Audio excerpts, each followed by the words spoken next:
18 bullets at the car. The 19th was in my head. Executions in Bucha. They didn't give any warning, just opened fire with their rifles right away. Radio Free Europe, Radio Liberty publishes previously unseen footage. Then I heard knock, knock, knock, bullets hitting the car, and then one hit my head. The video brings new evidence of the involvement of Russian forces in the mass killing of civilians in the town of Bucha. A bullet hit me in the head, blew off part of my skull. The opening from the termination was 56 square centimeters.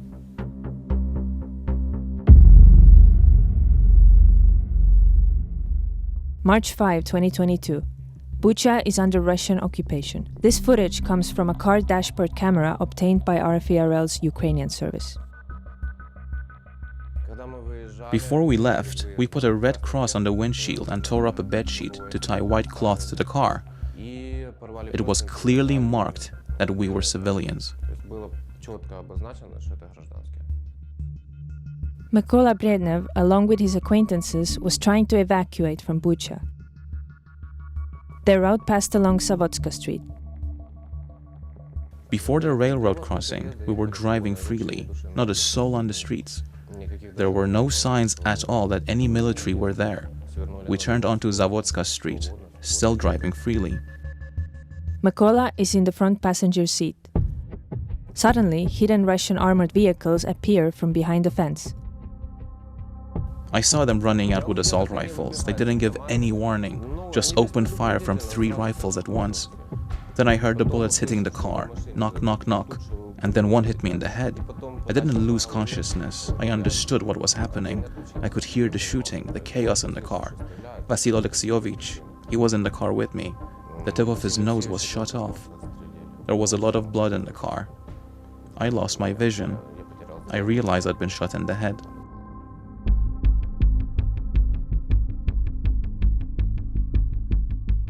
The dashcam also captures the bodies of other Bucha residents who had been killed. RFE has identified them. In this car lies Vitaly Bashinsky, shot dead. Nearby, the cyclist is Yuri Oneshchuk. 2 hours later, a Ukrainian military drone flies over the area. RFE is publishing this footage for the first time.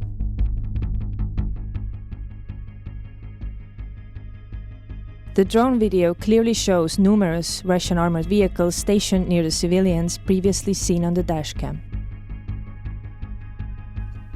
The vehicles display the distinct V marking used by Russian forces at the time.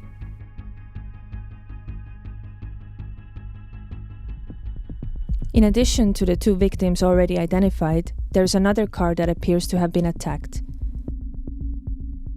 Inside, 66-year-old Alexander Sukhanyako was killed, and his wife was severely injured. Nearby, by the railway tracks, lies the body of Oleg Terteshny.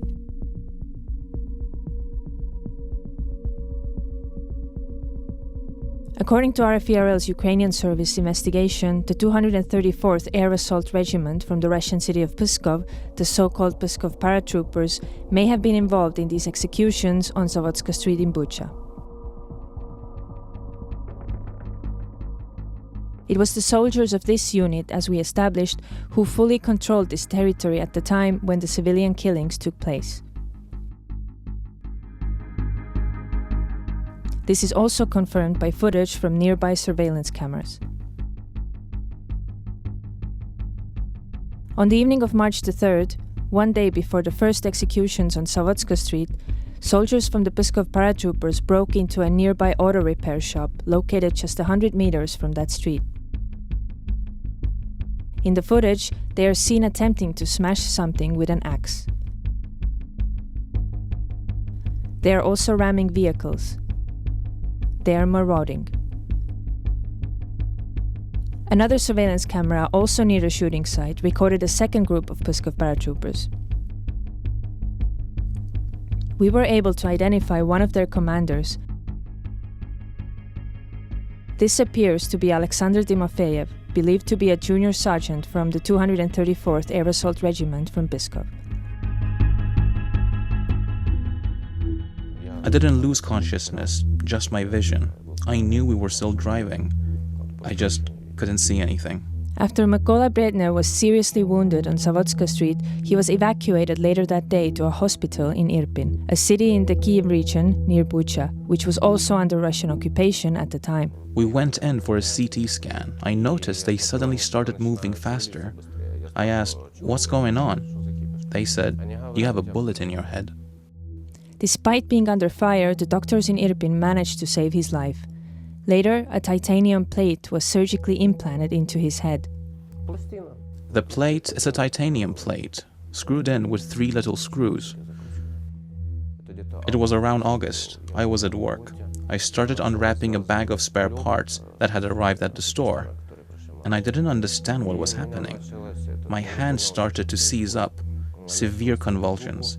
I felt really unwell. It kept happening again and again. I went to the doctor. They told me, "You have epilepsy."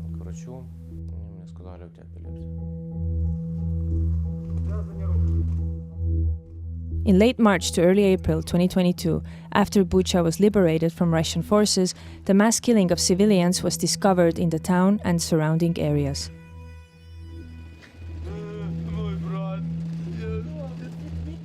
Russia denies that its military was involved in the civilian killings in Bucha, dismissing the events as fabricated.